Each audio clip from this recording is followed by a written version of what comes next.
From the Gospel according to Matthew.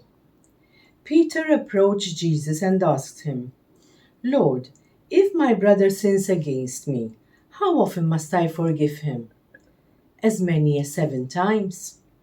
Jesus answered, "I say to you, not 7 times, but 77 times. That is why the kingdom of heaven may be likened to a king who decided to settle accounts with his servants. When he began the accounting, a debtor was brought before him who owed him a huge amount.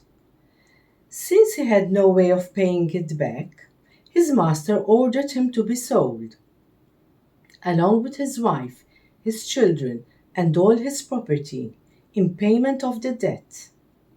At that, the servant fell down, did him homage, and said, 'Be patient with me, and I will pay you back in full.' Moved with compassion, the master of that servant let him go, and forgave him the loan.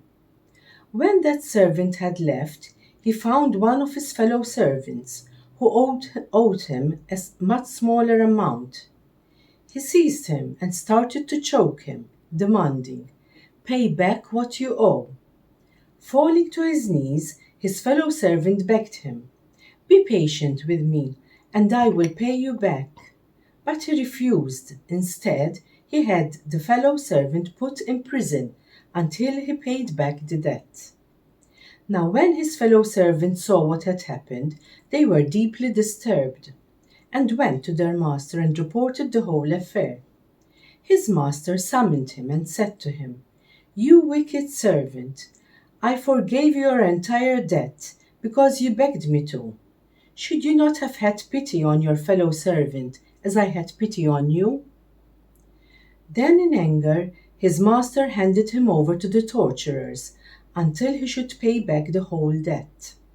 So will my heavenly Father do to you, unless each of you forgives his brother from his heart." When Jesus finished these words, he left Galilee and went to the district of Judea across the Jordan. The word of the Lord.